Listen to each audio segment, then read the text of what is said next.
안녕하세요. 생생법률쇼 진행을 맡은 최승호입니다. 법과 친해지는 제일 좋은 방법 생생법률쇼. 오늘도 크고 작은 법률 문제로 어려움을 겪고 있는 여러분을 위한 법률 상담은 물론이고요. 세상을 들썩이게 하는 이슈들을 법적으로 풀어보는 시사법률 토크까지 준비되어 있습니다.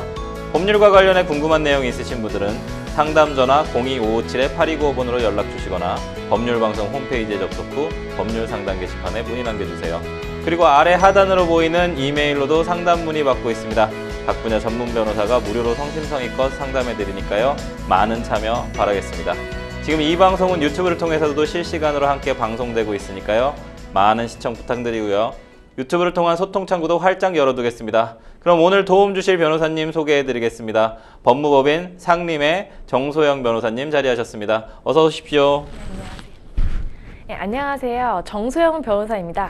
열심히 최선을 다해서 명쾌한 상담을 하도록 하겠습니다. 네, 변호사님 오늘도 억울하고 답답한 분들에게 명쾌, 상쾌, 통쾌한 상담, 유익한 상담 해주시길 기대해 보도록 하겠습니다. 생생법률쇼 그럼 오늘 접수된 상담 미리 살펴볼까요? 직장 동료에게 고소를 당했어요. 헬스장에 물이 잠겼어요. 조각난 우정. 불효자 남동생을 혼내주세요. 라고 다양한 분야의 상담이 접수되었습니다. 잠시 후 변호사님과 함께 속 시원한 해결책을 찾아보도록 하겠습니다. 시청자 여러분도 어떤 해결책이 제시가 될지 계속해서 함께 지켜봐 주시기 바랍니다. 새롭게 돌아온 생생법률쇼 첫 순서는 시청자 여러분이 법과 친해지길 바라면서 법적인 상식을 굵고 짧게 설명해 주는 시간, 금요일에는 새롭게 시행되는 법령을 한눈에 쏙 살펴보는 이달의 법령으로 함께합니다. 오늘 첫 번째로 소개할 법령은 분산에너지 활성화 특별법입니다. 근간 수도권에 비해서 전기 사용량도 많지 않은 지방이 대도시와 같은 전기요금을 부담하는 것은 부당하다는 지역 민원이 끊이질 않았는데요. 정부는 이에 대한 해결 방안으로 전력 생산량에 따라 전기요금을 차등 적용하는 등 전력 불균형 해소를 위한 새로운 방안을 마련했다고 합니다. 또한 기피시설인 발전소 소재 지역 주민들의 보상에 관한 내용도 함께 신설됐다고 하니까요. 변호사님, 앞으로 달라지는 내용들 좀 자세히 짚어주시죠. 네, 지금 분산에너지 활성화 특별법이 개정이 됐는데요. 네. 그 주요 내용을 살펴보도록 하면 우선 이제 분산에너지 그리고 분산에너지 사업 그리고 전력 개통 영향평가 등에 관한 정의 규정을 새로이 마련을 했고요. 그다음 5년 단위의 분산에너지 기본 계획 및 연도별 시행 계획을 수립 시행하고 분산에너지 활성화 수준을 파악하는 데 필요한 실태 조사를 할 수 있도록 새로이 규정을 했습니다. 또한 분산에너지 보급 확대를 위해서 필요한 분산에너지 사업 등록 의제 및 등록 취소 등을 규정을 하게 되었고요. 또한 이제 일정 지역에 대해 에너지 사용량 일부를 분석하여 분산에너지로 충당하도록 의무화할 수 있는 그런 의무 설치량 이제 규정을 세우고 그 다음에 의무 설치량을 충족하지 못하는 경우에는 과징금을 부과할 수 있도록 그렇게 하였습니다. 또한 분산 에너지가 확대되면서 변화할 전기의 수요 공급을 원활하게 관리하기 위해서 배전 사업자의 배전망의 안정적 관리, 운영 그리고 그런 의무 부여 관련한 규정을 새로이 마련했습니다. 그리고 마지막으로 이제 산업통상자원부 장관이 이제 분산에너지 활성화를 위해서 배전 사업에 대한 감독 업무 수행 이 부분에 관해서 새로이 개정을 하였습니다. 네. 지금 또 이제 날이 많이 더워졌어요, 변호사님. 그래서 사실은 에어컨도 많이 틀고 사실 많은 전력량 소모가 좀 있을 것 같은데 분산에너지 활성화 특별법이 만들어지면서 어쨌든 에너지에 대한 효율적인 관리, 정부가 좀 효율적인 관리를 해서 많은 국민들이 혜택을 볼 수 있는 그런 법이 좀 시행되는 것 같습니다. 이어서 두 번째로 살펴볼 법령은 의료기기법 개정안입니다. 우리가 혈압 측정기 등의 자가 사용 의료기기를 사용할 때 의료기기의 사용 방법, 사용 기한, 사용 시 주의사항 등을 확인할 필요가 있는데요. 하지만 그동안 시청각 장애인들은 이런 부분을 확인할 길이 좀 없었어요. 그래서 불편함을 호소하는 경우가 좀 상당히 많았습니다. 그런데 오늘부터 시행되는 개정안에 따라서 앞으로는 시청각 장애인분들도 의료기기를 보다 쉽게 이용할 수 있게 된다고 합니다. 변호사님, 과연 이 어떤 장치들이 좀 마련이 됐는지 개정 내용 좀 구체적으로 좀 짚어주시죠. 네, 이제 의료기기법 개정안에 대해서 좀 살펴보도록 하겠습니다.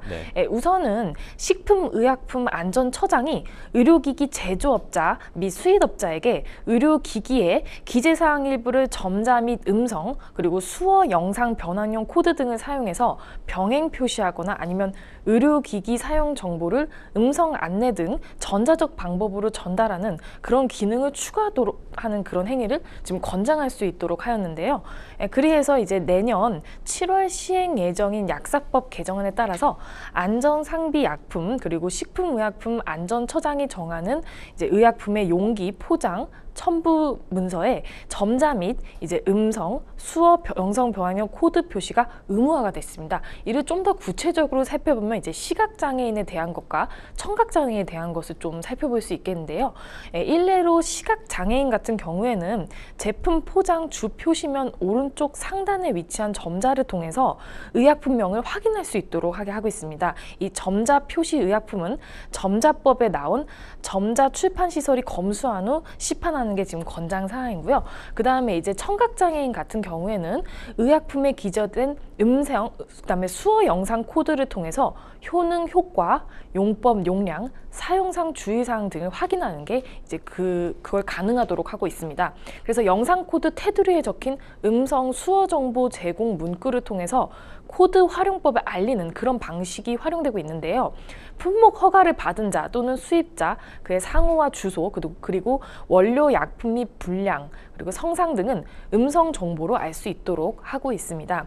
음성, 수어, 영상 변환용 코드를 표시하는 경우에는 의약품 이제 바코드 또는 전자 태그 표시 대상 등에 관한 기준, 그리고 및 의약품 바코드와 RFID 태그의 사용 및 관리 요령, 이 부분을 반드시 준수하도록 하고 있습니다.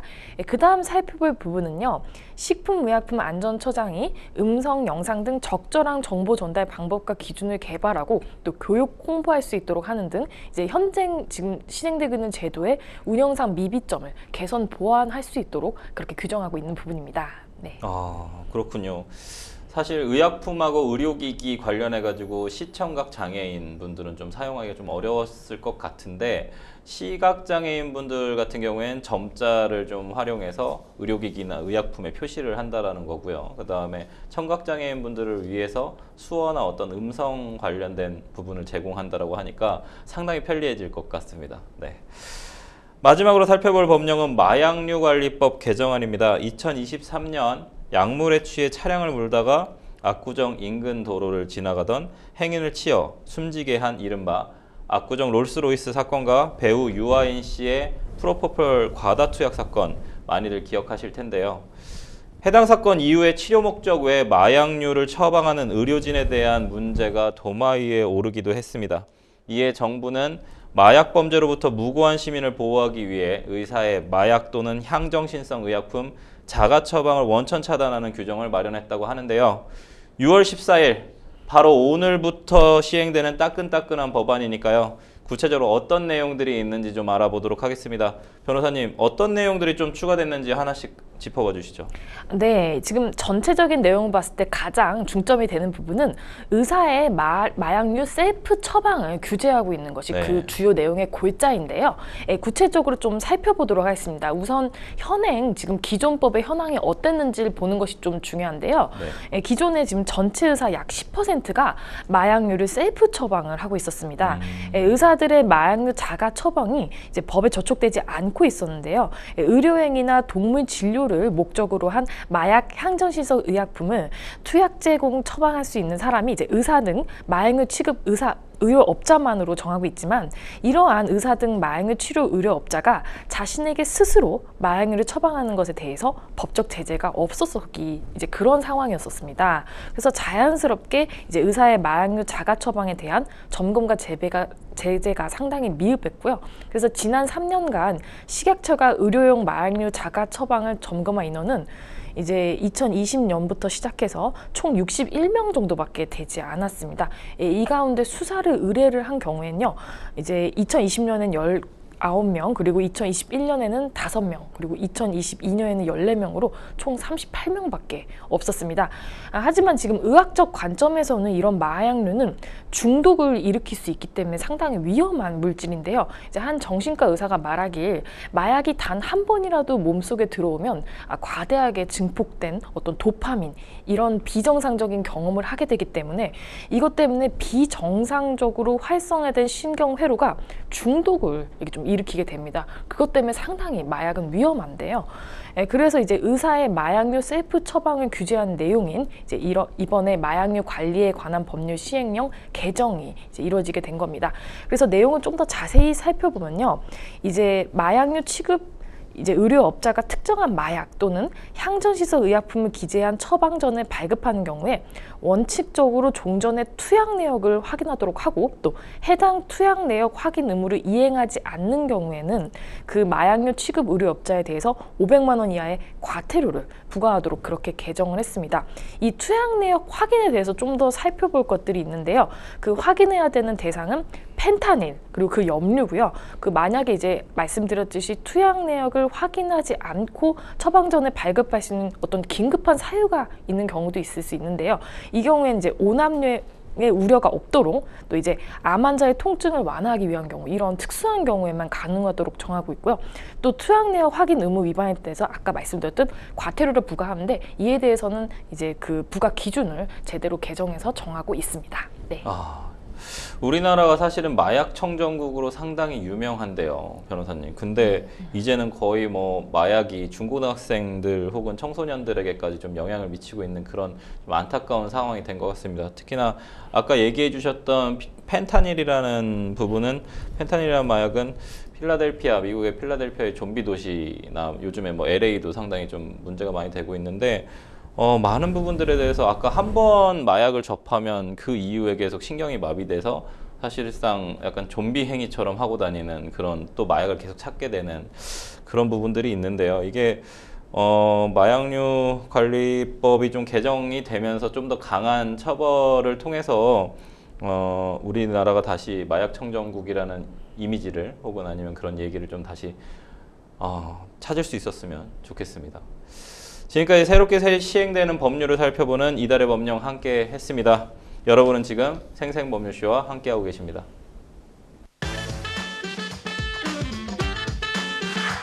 어렵고 복잡한 법률 문제로 고민하고 계신가요? 그렇다면 생생법률쇼가 도와드리겠습니다.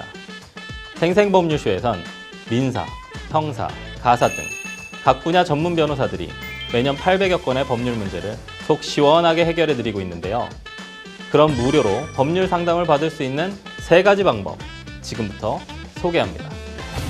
첫째, 02-557-8295번으로 전화해 법률 상담 신청을 한다. 둘째, 법률방송 홈페이지에 접속해 법률 상담 게시판에 사연을 올린다. 셋째, 지금 화면에 나오고 있는 이메일 주소로 사연과 연락처를 보낸다. 속 시원한 법률 상담 프로그램 생생법률쇼, 지금 바로 상담 신청하세요.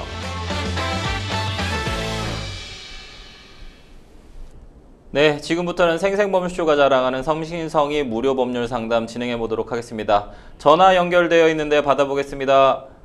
안녕하세요. 네, 안녕하세요. 네, 전화 잘 들리세요? 네, 네, 어떤 점이 궁금해서 연락 주셨을까요? 직원 간에, 예. 네, 발바닥을 스쳤는데 발목이 아프다고 그런 상황에서 네. 제가 고소를 당한 입장이에요. 네. 그래서, 합의를 시도했는데도, 제가 일부러 쳤다라는 거를 인정하려고 해서 합의를 못했어요. 네네. 그런 상황에서 저는 어떻게 해야 되는지. 네. 좀 내용을 조금 더 자세히 얘기해 주실 수 있으실까요? 네. 네. 5월 10일경에, 네. 저희 인포메이션에서 인포를 보고 있었어요. 그 기간에. 어디에서요? 회사에서요. 회사에서요. 네. 네. 그래서 회사에서 근무를 하다가 제가 네. 화장실을 가려면은 그분을 지나가야 되는 상황이에요. 네네. 근데 지나가는 공간이 의자 놓고 앉아서 제가 지나가는 공간이 한 20cm 정도 돼요. 네네네. 근데 그분이 발을 올리고 기역자로 네. 발을 올리고 있었는데 네. 제가 안 자고 지나가려다가 스쳤어요. 네. 말 그대로. 근데 제가 스치면서 지나가면서 제가 사과는 못했어요. 그분하고 다른 직원들도 그렇지만은 그분하고 말을 안 하는 상태예요. 네. 그런 상태에서 제가 지나가고 화장실을 갔다 왔는데도 그 네. 자세 그대로 있었고요. 네. 그 지나갈 때는 그분이 어떤 말이나 액션도 취하지 않았었고요. 아, 네. 네. 네. 그런데 1시간 40분 정도 지나서 점심시간이 지나서 각자 밥을 먹고 오고 이제 저는 직원들과 식사하면서 그분의 성향을 알기 때문에 네. 내가 이렇게 화장실 가다가 그분을 스쳤는데 이거 사과해야 되겠지라고 이야기하면서 그랬더니 다른 직원들도 마찬가지로 네. 얼른 사과하자고 네. 사과하라고 이렇게 해서 이제 좀 늦은 감이 있잖아요 제가. 그래서 양치를 하고 내려오면서 네. 사과를 어떻게 하지 하면서 양치컵을 내려놓는 순간에 저를 기다리고 있었는지 네.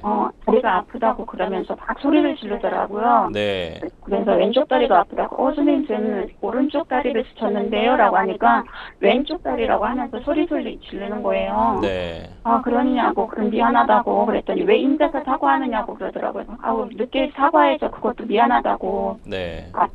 아파서 그러면은 병원에도 가자고 하고 그랬었거든요. 네네. 그 사과는 계속해서 했는데도 네. 사과 왜 이제서 하느냐.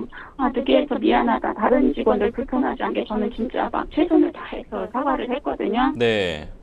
그런 상황에서 저는 병원에도 가자고 그랬더니 병원에도 안 간다고 그러고 사무실에 네. 알리는 것도 싫다고 그러고 사무실하고 저희 일하는 곳하고는 좀 떨어져 있습니다. 네네. 네, 그래서 사무실에 알리는 것도 싫고 그러면서 자꾸 괜찮다고 이제 네. 사과했으니까 이제 그 이야기는 저만 들은 게 아니고 다른 직원도 들었어요. 네네. 제가 자꾸 사과를 하고 계속해서 하니까 네. 됐다고 이제 자기 시끄러운 것도 싫고 하니까 그냥 여기서 네. 됐다고 하더니 한 3시 35분 정도 되니까는 저희가 시차를 2시간씩 쓸 수가 있습니다. 네. 그래서 시차를 2시간 쓰고서 병원을 간다고 하더라고요. 네네. 그래서 어느 병원이냐고 물어봐서 저도 따라갔어요. 네. 그 병원에 저도 시차를 쓰고 네. 병원에 간다 그래서 병원에 갔더니 그분은 아직 안 와 있더라고요. 집 가까운 데라고 해서 제가 기다렸다가 이제 그분이 오시더라고요. 네네. 병원에서 기다리니까. 네. 그랬더니 안 와도 되는데 왜 오셨냐고 그러면서 그래도 걱정이 돼서 왔다. 나 때문에 다쳤다는데 제가 이제 예. 그러면서 진료 받고 하는데 그 진료 받으면서 살짝 씹혔는데 의사 선생님 말씀이 약간의 핏기가 보인다고 이야기를 하시더라고요. 핏줄이요? 네? 핏기. 뭐가 보인다고요? 핏기가 보인다고 이렇게 핏기가 안에서 보인다고요? 엑스레이를 찍었는데 네. 엑스레이 상으로 핏기가 보인다고 그러더라고요. 저는 좀 황당했죠. 엑스레이 상에서 그러니까 핏기가 볼 수 있나요? 쳤는데 네네. 어떻게 핏기가 보이나 네네. 이렇게 된 상태에서 네. 당황스럽기도 하고 네. 또 저는 이제 오른발을 스쳤는데 또 왼발이 아프다고 하고 그러니까 네.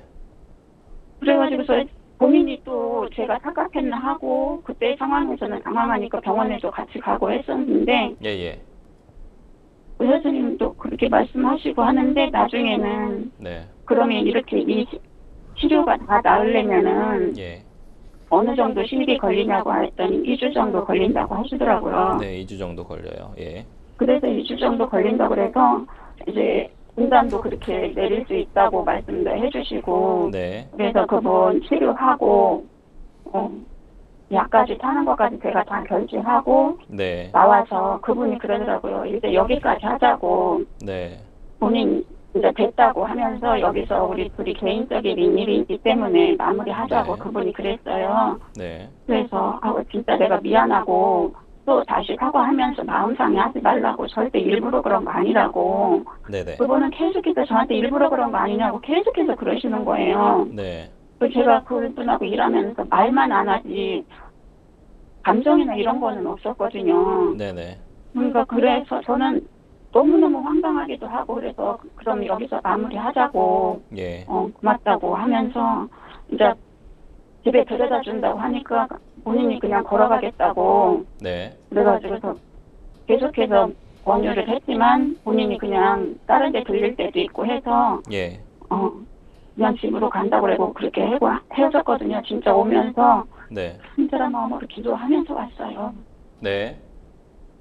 진짜 그 직원이 마음이 변하지를 않기를 네네. 하면서 그때가 금요일이었으니까 근데 토요일 또 제가 이야기하면서 토요일 날에도 만나가지고 미안하다고 이야기하고 계속해서 이야기했거든요. 근데 그분이 그러더라고요. 토요일 날에도 금요일 10일 날 그랬는데 토요일 날에도 그 약을 먹으니 졸리기만 하고 효과가 하나도 없고 다시 자기 다리를 점검해야 되겠다고 이야기를 하더라고요. 네. 그래서 그렇게 하시라고 그러는 발목은 제가 어떻게 해서 여기 네. 해드린다고 자기가 2달 동안 2달 넘게 계속해서 자기가 치료를 받아야 될 것 같다고 이야기를 하길래 네네. 그래서 이제 치료를 받으라고 말씀했는데 월요일날 화요일날 저녁에 퇴근하고는 그 진단서하고 네. 치료받은 영수증을 저한테 보냈더라고요. 네. 그 10만 원이 훌쩍 넘는 금액을 네. 그거를 계속해서 얻는다고 이야기를 준 거잖아요. 저한테 그걸 계속해서 내라고. 네. 그래서 저는 근무 시간에 그래서 이걸 어떻게 해야 되나. 근데 그리고 사무실에 알리지 않는다고 했는데 사무실에 먼저 알렸더라고요. 네. 그래서 저도 이제 사무실에 제가 알린 거는 아니고 어떻게 된 경위인지 네. 사무실에서 먼저 저한테 연락이 온 거예요. 네. 경위서를 써갖고 와라 네. 이러면서. 그래서 저도 이야기를 했죠.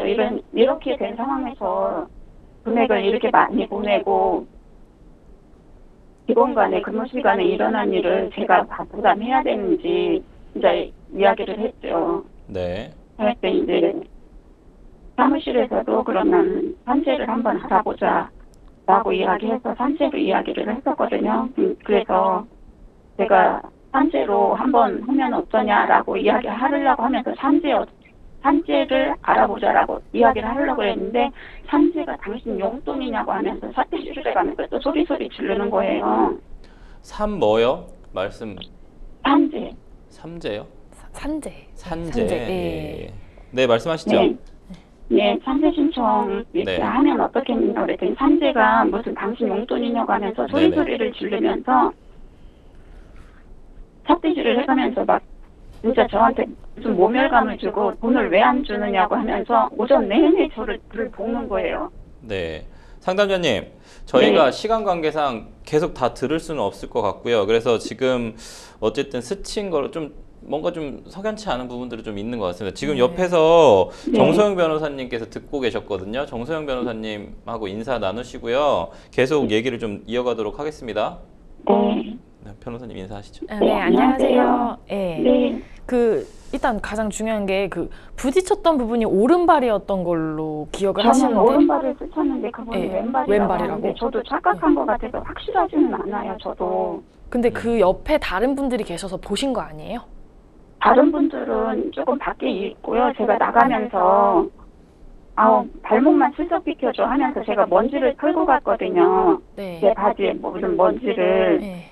근데 그분은 제가 찼다고 하니까는 그러니까 저도 당황스럽죠. 그걸 진짜 말 그대로 화장실 가려고 쳤는데 그걸 네. 발로 찼다고 일부러 찼다고 이야기를 하니 네. 제가 발로 찼기 때문에 산재가 안 된다는 거예요. 일부러 차놓고서 무슨 산재를 신청하냐고 그분이 그랬대요. 저한테는 이야기 안 했는데 제가 듣기로.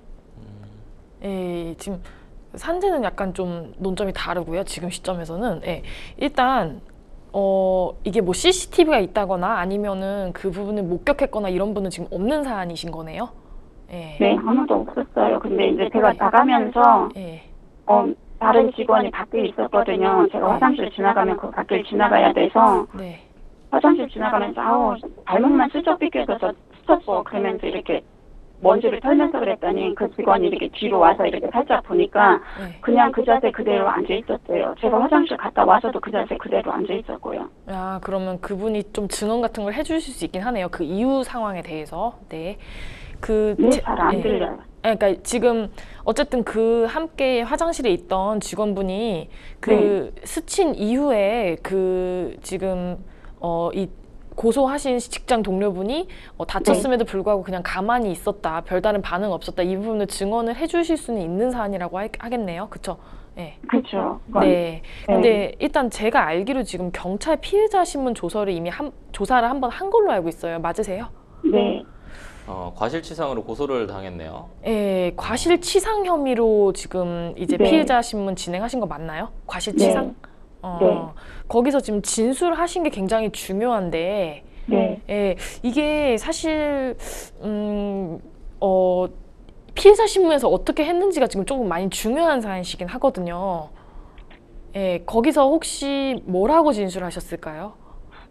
저는 스쳤다고 그랬어요. 아, 스쳤다고 말씀하셨어요? 네. 예. 그리고 어디를 스쳤다고? 오른발인지 왼발인지 그거 말씀하셨어요? 네, 저는 오른발인 것 같은데, 예. 왼발이 아프다고 한다. 네. 이야기를 했죠. 근데 이제 저도 확실치는 않으니까. 예. 그래, 내가 그 당시에도 선생님 오른발이잖아요. 라고 얘기했는데 왼발이라고 소리를 지르니까 저도 그때는 당황하고 하니까 당일날에는. 예. 그래서 제가 오죽하면은 그 직원들과 뭐라 그래야 되나. 그 잠자면서 하는 거 있잖아요. 네. 갑자기 그 단어도 생각 안 나네.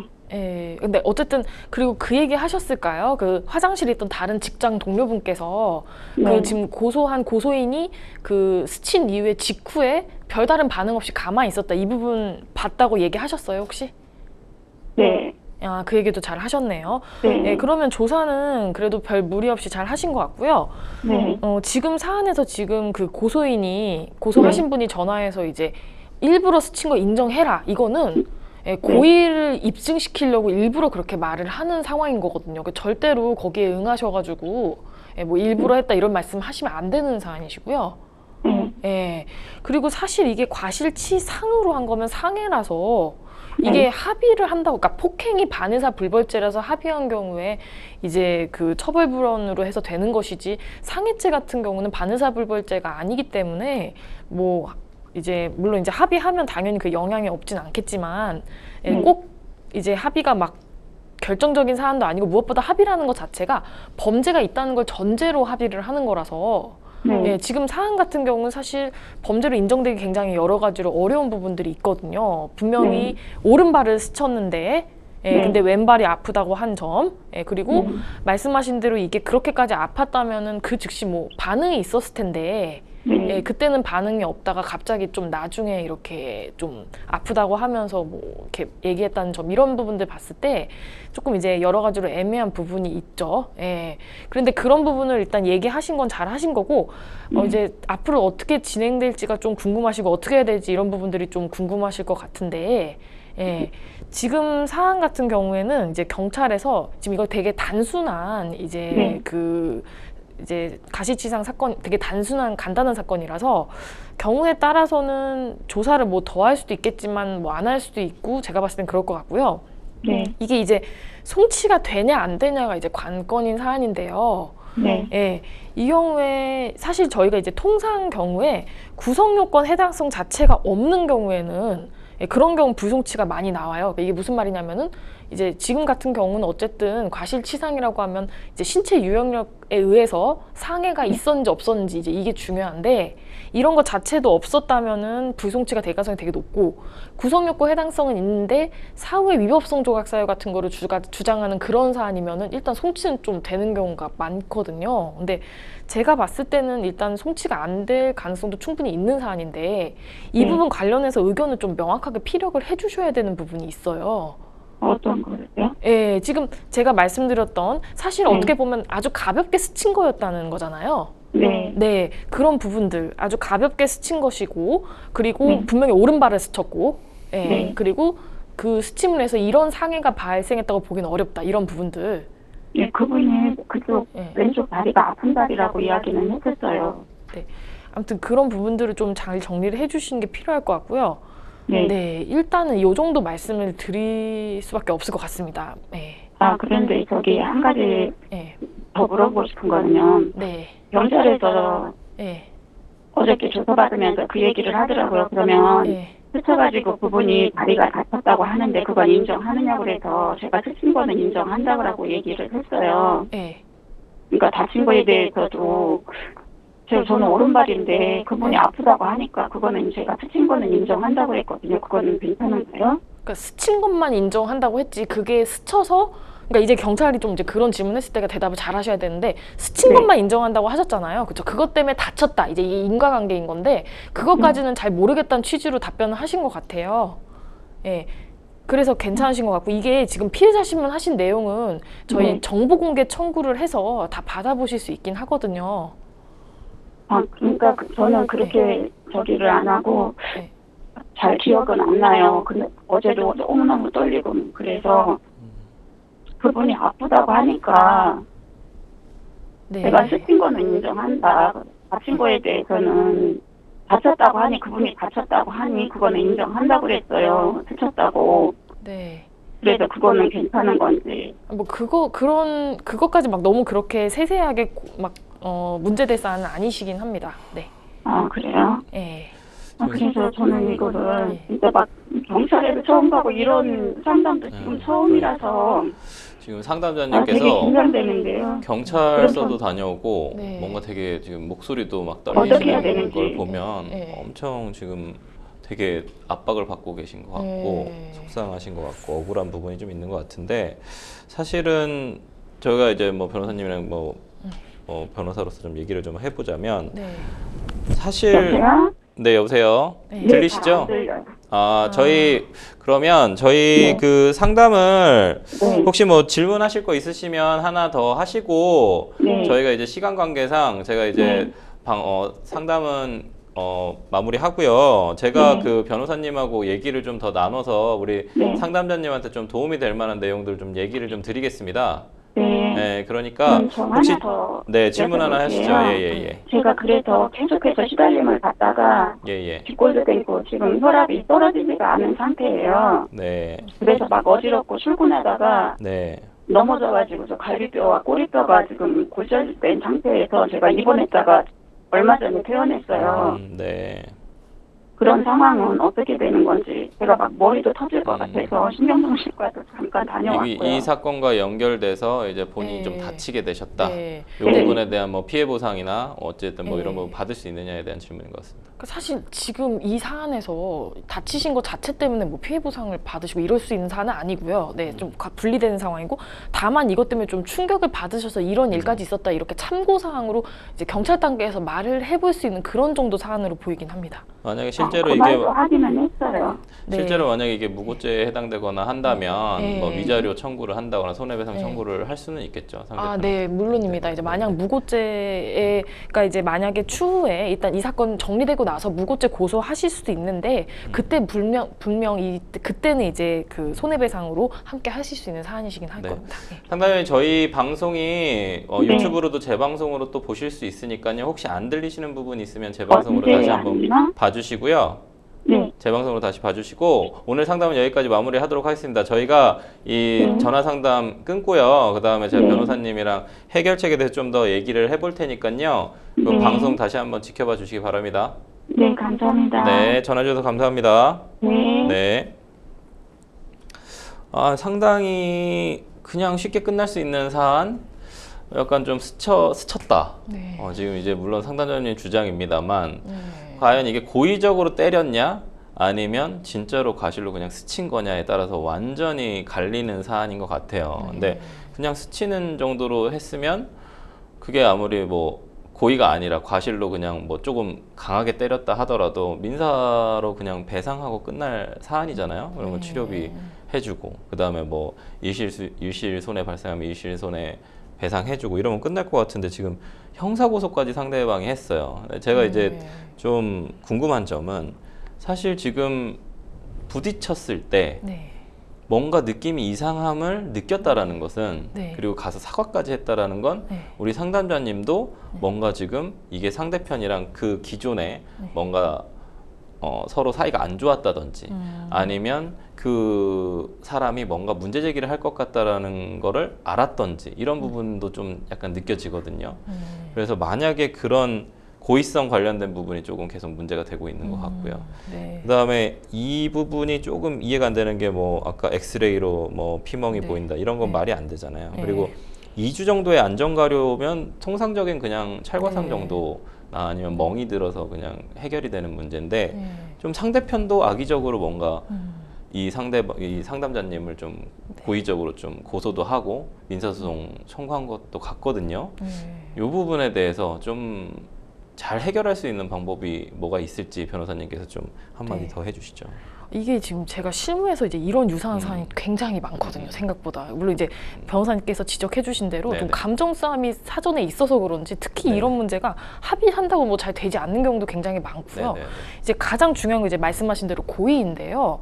고의도 중요하고 그다음에 지금 이 사안 같은 경우는 약간 여기 덧붙여서 실제로 어떤 이제 상해 자체가 행위가 있었는지도 좀 문제되는 것 같습니다. 분명히 지금 상담자님께서는 오른발을 스쳤다고 했는데 지금 네네. 왼발이 갑자기 아프다고 하셔서 사실 이 부분 어떤 유형력 행사가 아예 없었다. 뭐 이런 부분 이런 거를 좀 차라리 말씀하셔서 무죄 주장하시는 게 좀 좋을 것 같은데요. 네. 문제는 이제 자꾸 경찰에서 이제 그거 인정하냐 이런 걸 물어보고 뭐 고의로 스쳤다 이런 거 인정하라고 한 것 자체가 네. 사실 상해가 있었고 그래서 이를 통해서 뭐 음. 이제 송치하거나 요러려고 하는 지금 그런 식으로 전개될 가능성이 좀 높은 좀 그런 상황인데 사실 이제 제가 좀 드릴 수 있는 말씀은 이런 경우 좀 전문가의 도움 받으시는 게 좀 많이 필요합니다. 왜냐하면 이게 전문가의 도움, 즉 변호사가 맞아요. 있고 없고 따라 네네. 이런 사건이 가장 결정적으로 좀 갈리는 결과가 많이 내용이니까요. 바뀌거든요. 예, 네, 그래서 일단 그 갈리는 정도로 내용이니까. 말씀드릴 수 있겠습니다. 맞습니다. 그래서 지금 또 상담자님도 너무 또 떨고 있고 해서 예. 뭐 변호사의 좀 도움을 받으시면 좀 더 좋을 것 같고요. 그다음에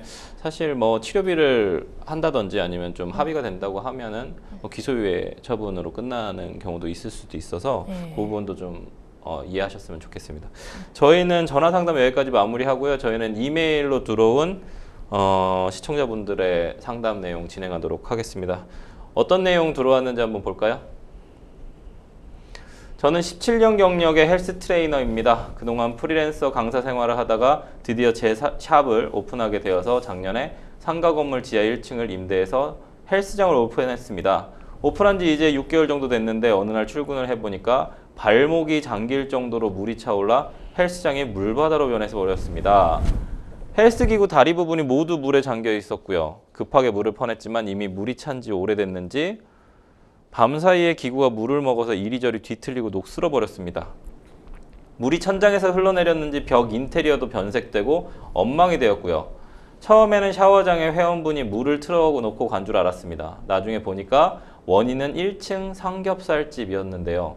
업체를 불러서 배관을 뜯어보니 돼지고기 기름이 덩어리 져서 막혀 있었고 물이 마르고 보니까 고기 기름이 헬스기구에 완전히 엉켜 있었습니다. 삼겹살집과 건물주 모두 저한테 너무 죄송하다면서 원만하게 합의하고 감가 반영된 금액 기준으로 손해배상 해주기로 했는데요. 근데 갑자기 며칠 전 삼겹살집이 완전히 태도를 바꾸더니 근본적인 이유는 메인 배관이 막힌 것이어서 건물주 책임이 100%고 자기는 못 물어주겠다고 합니다. 임대인도 기가 막히다면서 소송을 하자고 하는데요. 현재 저와 임대인이 같이 변호사를 알아보고 있는데 소송을 하면 피해 보상을 제대로 받을 수 있을까요? 라는 질문이 와 있습니다. 상당히 안타까운 상황인데요. 현재 상담자님께서는 누수 피해를 본 임차인입니다. 아직 삼겹살집의 책임인지는 확실치 않은 상황인데 이대로 임대인과 함께 소송을 준비해도 되는 건가요, 변호사님? 아, 네. 지금 누수 원인이 삼겹살집인지 아니면은 네. 이 공용 배관, 즉 임대인이 갖고 있는 이 건물 자체의 문제인지가 좀 불명확한데요. 네네. 이 경우에는 사실 삼겹살집 상대로 소송을 해야 될 수도 있고 또 네. 임대인 상대로 소송을 해야 될 수도 있어서 그렇죠. 임대인과 함께 소송을 할 사안은 전혀 아닌 것으로 그렇죠. 판단됩니다. 네. 임대인과 같은 변호사로 선임되면 이해관계에 있는 자가 네. 될 수도 있으니까 그 부분 좀 피해야 될 것 같다라는 말씀이시고 대체로 누수 사건은 원인이 좀 불분명한 경우가 좀 많습니다. 그렇죠? 만약 누수 원인이 명확하게 밝혀지지 않는다면 누구를 상대로 이 소송을 진행을 해야 될까요? 예, 사안 같은 경우에는 삼겹살집 그리고 임대인 모두를 상대로 지금 소송을 진행해야 될 것으로 보입니다. 아, 두 쪽 다 해야 된다. 그럼 뭐 정해지지 않더라도 할 수 있는 건가요? 아, 네. 누수 원인은 어차피 소송 과정에서 감정을 통해서 네. 밝혀내기 때문에 네. 예, 그때 가서 이제 자세히 원인을 규명하는 어떤 그런 과정을 겪게 될 것입니다. 네. 삼겹살집에서는 처음에 배상을 해주겠다고 했다가 갑자기 말을 지금 바꿨어요. 그래서 임대인도 좀 책임을 떠넘기고만 있는 상황인데 이런 경우에 소송을 진행을 한다면 어떤 전략으로 좀 임하는 것이 상담자님한테 좀 도움이 될까요? 예, 누수 사건에서 가장 중요한 것은 결국은 누수의 원인을 정확히 밝혀내는 것입니다. 네. 사실 저희가 누수 원인을 명확히 밝혀내기가 굉장히 어려운데요. 우선은 이 누수에 의한 피해, 그런 사실 관련해서 사진을 좀 잘 찍어 놓으셔서 증거를 잘 수집을 해 놓으셔야 됩니다. 왜냐하면 일부를 만약에 수리해가지고 누수 그런 피해가 완전히 없어지게 되면 나중에 일을 또 규명하기가 어려워질 수도 있거든요. 예, 우선은 저희가 감정 신청을 하게 되는데요. 이게 상당히 중요합니다. 누수에서는 사실 감정을 어떻게 하느냐에 따라서 그 결과에 따라서 완전히 소송 판도가 달라지기 때문에 그 감정 신청을 잘 할 수 있도록 관련 증거를 잘 정리하는 것이 제일 중요한 전략이 되겠습니다. 네. 상담자님처럼 집이나 사업장에 갑자기 누수 피해가 좀 발생을 했다면 임차인 입장에서 어떻게 대처하는 것이 좀 현명할지 이것도 좀 설명을 좀 해주시죠. 네, 지금 이제 사실상 예, 그 우선 손해 같은 경우에 이제 네. 수리비, 보수비도 청구가 가능하고 네, 또 네, 네. 소극적 손해, 휴업 손해, 뭐 기구 보관비 이런 것도 받을 수 있는데요. 네, 네, 네. 예, 예, 일단 그러한 사안이시겠습니다. 네. 모든 손해도 청구할 수 있고 네. 그 헬스 기구가 새 네. 제품이지 않습니까? 6개월밖에 안 됐으니까 그 네, 네. 헬스 기구를 강가한 금액으로 이제 좀 네. 준다고 했단 말이에요. 근데 네. 이 강가한 기준으로밖에 어떤 네. 배상받을 수 없는 건지 하고 네. 그 다음에 이제 아까 제가 여쭤봤었던 건 네. 사업장에 갑자기 좀 누수 피해가 좀 발생을 했잖아요. 네. 그러면 그 임차인이 시간 관계상 어쨌든 네. 임차인이 어떤 좀 대처를 하는 것이 현명하게 이 사안을 해결할 수 있을지 이 부분 좀 종합적으로 좀 얘기를 좀 해주시죠. 아, 네. 그 네. 임차인 입장에서는 우선 관리실에 좀 얘기를 해서 협조를 받아야 될 것 같습니다. 네네. 저희가 이제 공동 관리 규약에 의하면 통상 네네. 이런 관리실에서 이런 누수가 발생했을 때 각 세대에 또는 이제 여러 이런 협조를 받아서 그 누수 원인 규명을 위한 1차 어떤 조치를 취하거든요. 네. 이때 사적으로 다른 이제 업체나 이런 데서 누수 원인을 좀 밝혀내면 나중에 소송할 때 아무래도 여러 가지로 도움이 많이 되고요. 지금 네. 소송 상대방도 좀 상대적으로 좀 더 명확하게 볼 수 있기 때문에 그런 부분을 이제 대처하는 것이 필요하겠습니다. 네. 감가된 금액으로밖에 네. 배상받을 수 없나요? 그냥 아, 새 예, 그 제품으로 안 부분. 되나요? 아, 네, 이제 그 부분은 이제 사실은 말씀하신 대로 맞습니다. 예, 감가상각한 그런 금액으로 될 수밖에 없는데요. 아, 왜냐하면 네. 어쨌든 중고니까요. 하지만 합의할 때는 굳이 감가상각한 금액을 먼저 제시하실 필요는 전혀 없습니다. 이제 네. 합의는 어쨌든 예, 협상을 하는 것이기 때문에요. 네. 네. 임차인들이 누수 피해를 입으면 사실 많이 소송을 해야 될지 뭐 해야 될지 되게 궁금해하시는 분들이 많은데 주택 임대차 분쟁 조정위원회 좀 활용하시는 것도 하나의 또 방법일 것 같습니다. 저희 방송에서 많이 다뤘으니까 좀 찾아보셔서 그렇게 해결하시면 좋을 것 같습니다. 저희 첫 번째 이메일 상담 마무리하고요. 두 번째 이메일 상담 넘어가 보도록 하겠습니다. 두 번째 이메일 상담 좀 볼까요? 제가 살고 있는 아파트에 방 한 칸이 비어서 2년 동안 고향 친구에게 임대를 하고 있는 중이고 계약이 6개월 남았습니다. 월세를 받고 주방과 거실, 욕실을 공동으로 사용하고 있는데요. 근데 며칠 전 제가 퇴근을 하고 집으로 왔는데 현관문과 제 방문이 활짝 열려 있었습니다. 너무 깜짝 놀라 친구에게 전화를 해보니 급한 일로 고향에 내려와 있다는 건데요. 정신이 없어 현관문을 잠갔는지 안 잠갔는지도 기억이 안 난다는 겁니다. 제 방은 갖가지 물건과 옷가지로 엉망진창이 돼 있었고 명품 옷과 신발, 노트북이 없어졌는데요. 경찰에 신고했지만 아무 증거가 없어 해결을 하지 못하고 있습니다.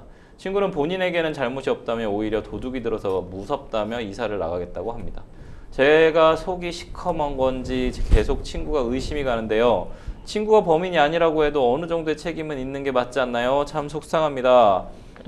명품 옷과 신발, 노트북 지금 다 도난당하신 상황이에요. 지금 하우스메이트는 어쨌든 진짜 범인이 아니라고 하더라도 문을 열고 나간 하우스메이트 책임 물을 수 없나요, 변호사님? 아, 네. 지금 사안에서 좀 명확하지는 않은데 네네. 상담자님께서 임대인이고 하우스메이트가 임차인으로 보여지는 그런 네네네. 상황으로 보이는데요. 네. 하우스메이트가 지금 과실로 문을 열고 나갔다고 했을 때 일단 임대차 계약상 책임이랑 불법행위 책임 두 개 나눠서 볼 수 있을 네네. 텐데요.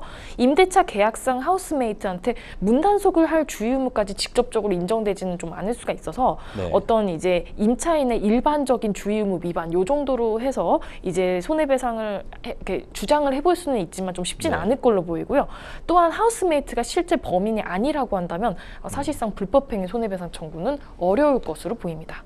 그렇군요. 근데 만약에 어쨌든 내가 지금 절도의 피해자가 됐단 말입니다. 어쨌든 제 물건이 없어졌어요. 그래서 민사소송을 좀 만약에 진행을 한다고 하면 재산에 대한 손실배상하고 정신적 손해배상 청구를 아마 하게 될 거고요.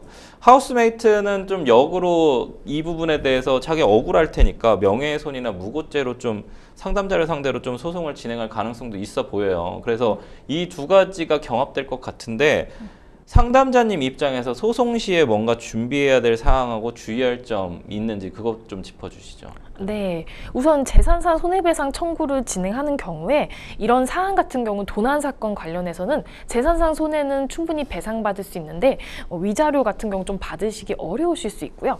그리고 이제 만약에 이제 역으로 하우스메이트가 명예훼손이나 무고죄로 고소하는 경우 이런 경우도 충분히 발생할 수 있습니다만 지금 상담자님께서 이걸 경찰에 만약 신고를 한다라고 해도 사실상 뭐 명예훼손은 되기가 어려울 것 같고요. 뭐 사실적시나 이런 건 있지 네네. 않았기 때문에 또 무고죄도 상대적으로 좀 이제 객관적 사실에 반해서 허위 신고를 한 건 아닐 수 있어서 좀 그것도 완전 성립하기는 어려울 수 있고요.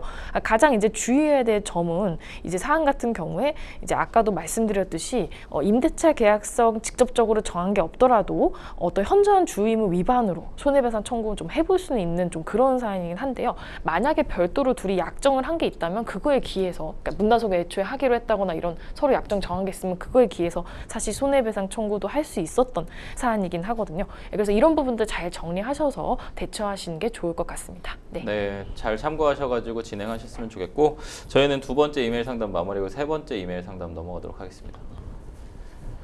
저희 집은 딸 둘에 아들 한 명으로 아버지는 5년 전에 돌아가셨고 어머니는 2년 전부터 요양원에서 생활하고 계십니다. 요양원에 드는 비용은 저희 딸들이 내고 있고요. 아들인 막내는 어릴 때부터 특별한 대우를 받고 자랐는데요.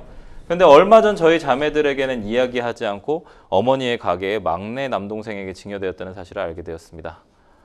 확인 결과 7개월 전에 징여가 되었는데요. 어머니는 1년 전에 치매 진단을 받았는데요. 막내 동생은 어머니가 치매 진단을 받기 전에 이미 본인에게 가게를 주신다고 했다며 문제가 없다는 입장입니다. 하지만 요양원에서 어머니를 돌보고 있는 간병인의 이야기는 다릅니다. 남동생이 어머니가 치매 진단을 받으신 이후에 계속해서 요양원에 들이닥쳐 가게를 달라고 했고 어머니는 강압적으로 징여를 해줬다는 겁니다. 이전에 남동생은 요양원에 계신 어머니를 단 한 번도 찾아간 적이 없었는데 말이죠. 치매로 정상적인 판단이 힘든 어머니로부터 징여받은 가게에 대해서 징여 모유 소송을 진행할 수 있을지 궁금합니다. 상당히 불효자인 것처럼 얘기를 해주시는데 징여 무효 소송 가능할까요? 네. 이제 징여 무효 소송이라 한다면 이 징여가 사실상 이제 그 관련해서 일단 사안에서 지금 이제 실무에서는요 원래 이런 징여 무효 소송 관련해서 다퉈질 때 징여 자체가 좀 사실은 이제 징여가 맞는데 마치 매매인 것처럼 꾸며서 한다거나 해서 좀 징여로 이제 인정이 안 돼 버리는 경우들이 좀 있을 수가 있거든요. 하지만 이걸 징여로 인정을 해서 상속재산 재산에 집어 넣어서 그래서 상속재산 분할 협의를 하여서 이 징여분을 좀 돌려받는 방식으로 그렇게 분할하는 그런 방식으로 이제 진행을 하실 수 있겠습니다. 그러면 남동생 상대로 징여 무효 소송 진행할 때 준비해야 될 사항하고 주의할 점 좀 말씀 좀 해주시죠. 네, 이제 사실상 이제 징여 무효 즉 상속재산 분할 협의 신청을 한다라고 봐야 되는데요. 그렇게 되는 경우에 이제 가장 중요한 부분은 남동생이 이제 실무에서는 사실 이거를 뭐 매매나 이런 걸 꾸미는 경우가 굉장히 많은데 징여라고 좀 이거를 명확하게 좀 입증을 하시는 게 1차적으로는 조금 중요하신 부분이 있고요. 그리고 또 이와 이제 별도로 저희가 이제 기본적으로 상속재산 분할 협의를 하면 전체 재산에 대해서 좀 이렇게 협의를 하려고 하는 그렇게 있기 때문에 이건 또 이제 상속재산 분할 협의라는 게 어쨌든 어머니 사후에 진행될 그런 거기 때문에요. 일단은 이와 관련해서 관련 증거 잘 정리해 놓는 것이 좀 필요하실 것으로 보입니다. 딸들 중에 한 명이 성년후견인 되는 것도 좀 방법일 것 같은데요. 이 소송하다 보면 당사 자격 때문에 좀 문제가 많이 생기니까요. 성년후견인 신청 방법과 자격 요건만 짧게 좀 들려주시죠. 네, 그 민법상 성년후견인 자격 요건에 대해서 별도로 규정을 하고 있지 않지만 이제 결격 사유를 규정했거든요. 뭐 미성년자거나 그 성년후견이 되고자 하는 자가 이미 피성년후견이거나 뭐 이런 경우에는 이제 사실상 불가능합니다. 그래서 이렇게 성년후견인 신청을 해서 해결하시는 방법도 있겠습니다. 생생법률쇼 오늘도 마칠 시간이 다 됐는데요. 오늘 함께 해주신 정소영 변호사님 감사합니다. 네, 생생범쇼 오늘 순서는 여기까지입니다. 시청해주셔서 감사합니다.